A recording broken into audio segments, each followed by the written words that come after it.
Hello guys, this is Prachi. Welcome to my channel. आज हम discuss करने जा रहे हैं क्लास 7 टीजीटी पीजीटी मैथ्स के लिए। पहली जो 6 क्लासेस आई हैं उन्हें आप वीडियोस में जाकर देख सकते हैं, जिनमें हमने लॉग फॉर्मूलास पढ़े हैं और फंक्शन चैप्टर को डिस्कस किया है। तो आज हम जो डिस्कस करने जा रहे हैं वो है लिमिट एंड कॉन्टिन्यूटी, सीमा और सततता। उस चैप्टर को आज हम देखेंगे, उसकी बेसिक चीज़ें क्या होती हैं और कुछ उसके एग्जाम्पल्स हम देखने वाले हैं। तो आइए देखते हैं।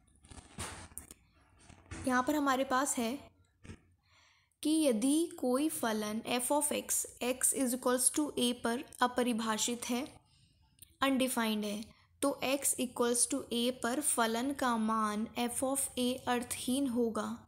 अगर x की वैल्यू a पुट करने पर फंक्शन f ऑफ x जो है वो हमें क्या नहीं मिल रहा है, डिफाइन नहीं मिल रहा है, तो वो f ऑफ a जो है मीनिंगलेस है, उसका कोई मतलब नहीं है।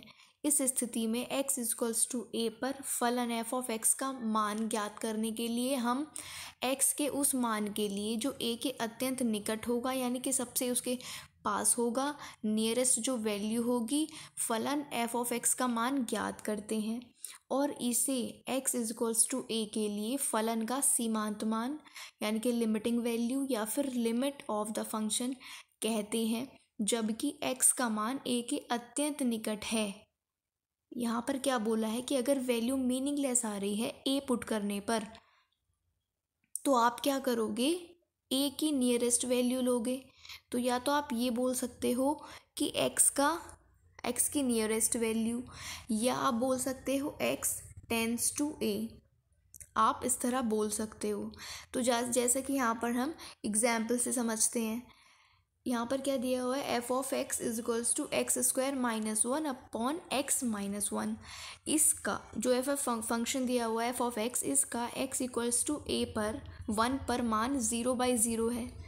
0/0 कैसे है, अगर यहाँ पर आप x के प्लेस पर 1 पुट करते हो तो ऊपर भी 0 आएगा, नीचे भी 0 आएगा, जो कि मीनिंगलेस है, जो कि अर्थहीन है। ऑब्वियसली ये कोई वैल्यू नहीं हुई 0/0, ठीक है, अपॉन में 0 यानी कि कोई वैल्यू नहीं है, चूँकि किसी भी संख्या को शून्य से भाग नहीं दिया जा सकता।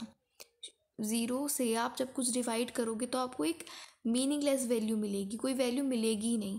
तो आप x इज इक्वल्स टू 1 नहीं ले सकते। जैसा वहाँ पर बोला था ऊपर हमने कि अगर x की जगह पर ये रखकर हमें मीनिंगलेस वैल्यू मिल रही है, तो हम क्या करेंगे, जो x के सबसे पास की वैल्यूज़ होंगी उनको लेंगे। तो आइए समझते हैं कैसे।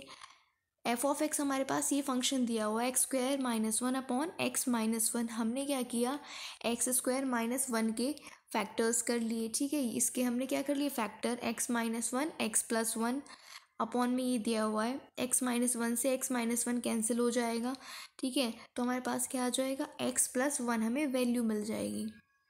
अब x प्लस 1 ये कब सही होगा, x प्लस 1 कब सही होगा, जब x की वैल्यू 1 के बराबर नहीं होगी।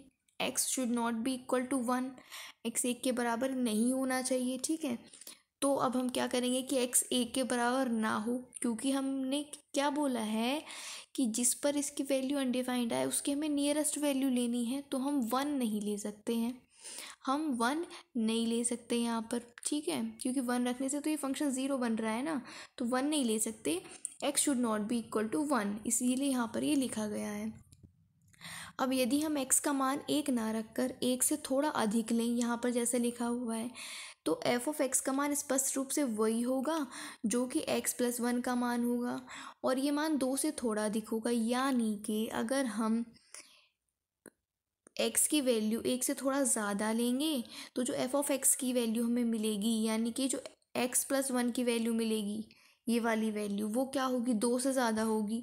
वो कैसे होगी वो हम समझते हैं। हमने बोला है a से थोड़ा अधिक लेना है, तो हमने वही यहाँ पर पुट कर दिया है। अगर x को हमने 1.1 ले लिया तो यहाँ पर आप पुट करोगे फंक्शन में वैल्यू, तो f ऑफ x आपको 2.1 मिलेगा। मतलब अगर आप यहाँ 1 से थोड़ा ज़्यादा पुट कर रहे हो तो यहाँ 2 के आसपास की वैल्यू मिलेगी, 2 से थोड़ी सी ज़्यादा। वैसे ही आप लोग यहाँ पर एग्जाम्पल देख सकते हैं कि 1 की थोड़ी ज़्यादा वैल्यू रखी तो 2 के आसपास की थोड़ी ज़्यादा वैल्यू हमें यहाँ पर मिल रही है, ठीक है। अब आगे देखते हैं। इस प्रकार x का मान जितना a के समीप होगा, 1 के समीप होगा, f ऑफ x का उतना ही 2 के समीप होगा। x का a के समीप तो जो फंक्शन है वो 2 के पास होगा, जो कि हमने एग्जाम्पल से देख लिया है यहाँ पर। इसका मतलब है जैसे जैसे x का मान 1 की ओर अग्रसर होगा, 1 की तरफ बढ़ेगा, तो f ऑफ x का मान 2 की तरफ बढ़ेगा। ठीक बात समझ आ गई है। इसका मतलब क्या हुआ कि इफ़ 8, यहाँ पर देखो जैसे यहाँ पर लिखा हुआ है, अगर x टेंस टू 1, अगर x 1 को टेंड करेगा, 1 तक x की लिमिट होगी, तो f ऑफ x किसको टेंड करेगा, यहाँ पर 2 को टेंड करेगा, 2 तक इसकी वैल्यू होगी। ये समझ आया? ठीक है, अब आगे देखते हैं। अब यहाँ पर क्या कह रहा है, इसी प्रकार x का मान 1 ना रखकर अगर 1 से कम लें, अभी आप ऊपर सोच रहे होंगे कि 1 से ज़्यादा ही क्यों लें, कम क्यों ना लें, तो दोनों केस हैं यहाँ पर। अब क्या कह रहा है कि अगर x का मान 1 ना रखकर 1 से थोड़ा कम रखें, तो f ऑफ x का मान वही होगा जो x प्लस 1 का मान है, मतलब 2 से थोड़ा कम। अगर 1 से थोड़ा कम x का मान है तो 2 से थोड़ा कम f ऑफ x का मान होगा। अब यदि x का मान बढ़ाते बढ़ाते 1 के समीप लाएं, तो f x का मान भी बढ़ते बढ़ते 2 के समीप हो जाएगा। वही जैसे हमने पहले किया है कि यहाँ पर हमने 1 से थोड़ा कम लिया, तो यहाँ पर 2 से थोड़ा कम मिल रहा है। सारे एग्जाम्पल वही बात बता रहे हैं। तो अब हम क्या कह सकते हैं कि इस दिशा में अगर x 1 को टेंड कर रहा है, ज़्यादा रखें या कम, तो f ऑफ x 2 को टेंड करेगा। इसका मतलब क्या है? इसका मतलब ये है कि इस प्रकार इस एग्जाम्पल से हम क्या समझते हैं कि x और 1 का जो संख्यात्मक अंतर है, जितना कम से कम उनमें अंतर होगा, f ऑफ x और 2 का अंतर भी उतना ही कम होगा, मतलब डायरेक्ट x एफ एक्स को अफेक्ट करेगा। ठीक है, तो यहाँ पर हम क्या कह सकते हैं कि यहाँ पर अगर x 1 को टेंड कर रहा है तो f ऑफ x क्या हो जाएगा, 2 हो जाएगा। अगर f ऑफ x की लिमिट x टेंस टू 1 है तो f ऑफ x हमें क्या मिलेगा, 2, जो कि हमने ऊपर देखा। इसका मतलब जब x 1 को टेंड करेगा तो f x की सीमा यानी कि लिमिट क्या होगी, 2 होगी। आई होप आपको ये समझ आया हो। Okay, next. अब यहाँ पर हम इसकी थोड़ी डेफिनेशन समझ लेते हैं कि किस तरह से इस लिमिट को हम मानते हैं और समझते हैं। यहाँ पर लिखा है, यदि किसी फलन है y is equals to f of x में चर राशि जो x है उसका मान a की ओर अग्रसर हो रहा है। सिंपल इसको आप ऐसे लिख सकते हो कि x का मान a की ओर अग्रसर हो रहा है, तो जो f ऑफ x है उसका मान वो अकॉर्डिंग टू वैल्यू होगा। जैसे यहाँ पर हमने मान लिया कि l है, कोई भी एक राशि हमने l मान ली है, कुछ भी हो सकता है, तो इस निश्चित रूप से उसको क्या करेगा, x इक्वल्स टू a पर फलन f ऑफ x की क्या हो जाएगी, सीमा हो जाएगी, यानी कि लिमिट हो जाएगी। इसको इस तरह से लिखेंगे, limit x tends to a अगर करेगा तो उसकी एक निश्चित वैल्यू क्या होगी, l होगी। यहाँ पर एग्जाम्पल के तौर पे बताया गया है, जो कि हमें एग्जाम्पल से समझेंगे आगे। मतलब कि अगर x a की ओर टेंस हो रहा है तो फलन f ऑफ x एक निश्चित राशि, मतलब एक निश्चित वैल्यू हमें मिलनी है, एक सर्टेन वैल्यू हमें मिलेगी। कैसे, आइए देखते हैं।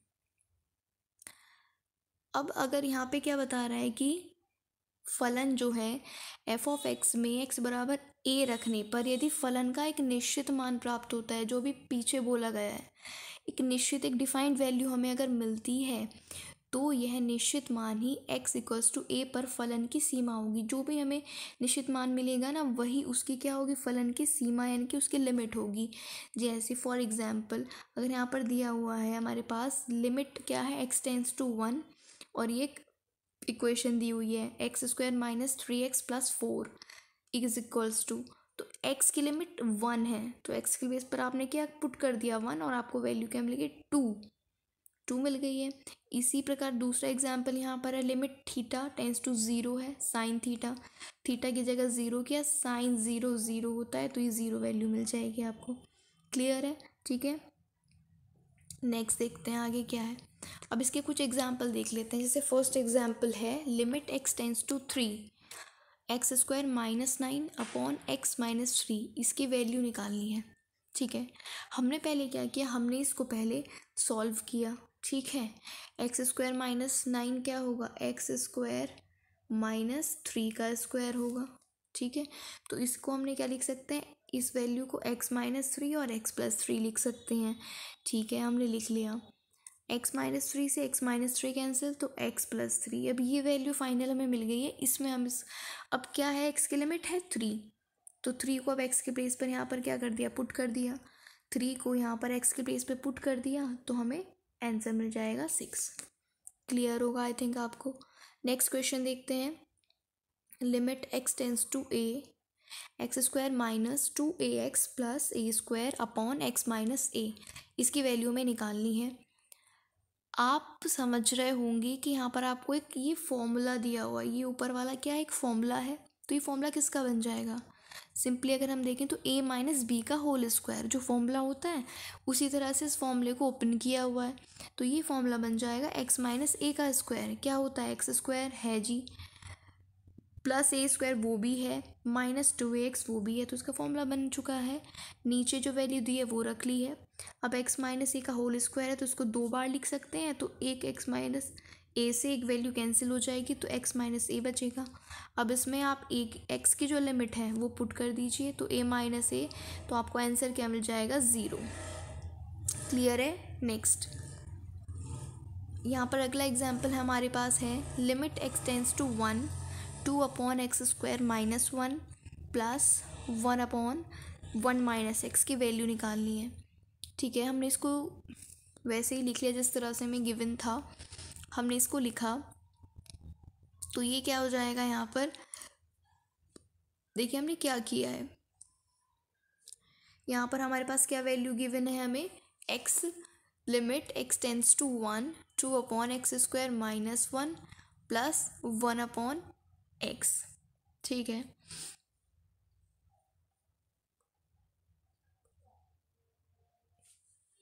तो देखिए इसमें क्या हुआ है, जो हमें यहाँ पर ये वैल्यू दी हुई है, ये वाली वैल्यू दी हुई है। ठीक है, अब यहाँ पर दिया हुआ है x² माइनस 1 और यहाँ पर क्या दिया हुआ है, 1 माइनस एक्स दिया हुआ है।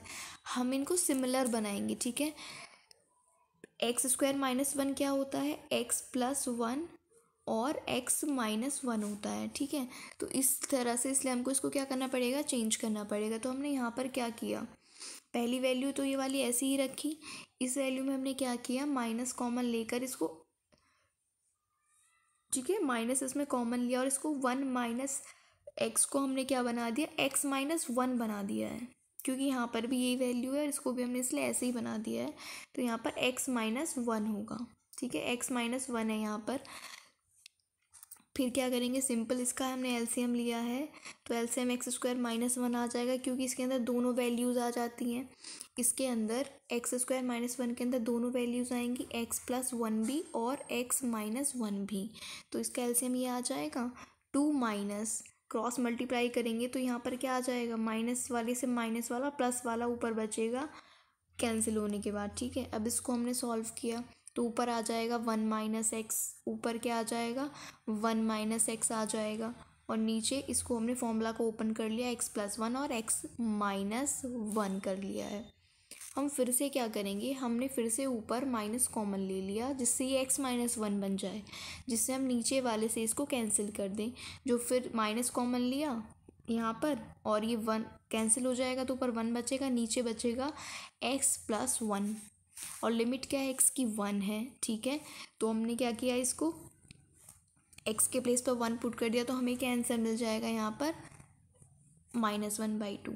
इसको दोबारा देखते हैं एक बार। ठीक है, फिर से देखो यहाँ पर जो वैल्यू दी हुई है, यहाँ पर है x² माइनस 1 और यहाँ पर 1 माइनस एक्स है, तो इसको इसके जैसा बनाने के लिए यहाँ पर माइनस कॉमन ले लिया, इसलिए यहाँ पर माइनस आ जाएगा। ठीक है, जिससे हम एलसीएम आसानी से ले सकें, तो इसका ये एलसीएम आ जाएगा। फिर इनको क्रॉस मल्टीप्लाई करके जैसे एलसीएम लेने के बाद करते हैं वैसा किया है और सॉल्व किया। यहाँ पर फिर से माइनस कॉमन लिया है जिससे x माइनस 1 से कैंसिल हो जाए ऊपर वाली वैल्यू।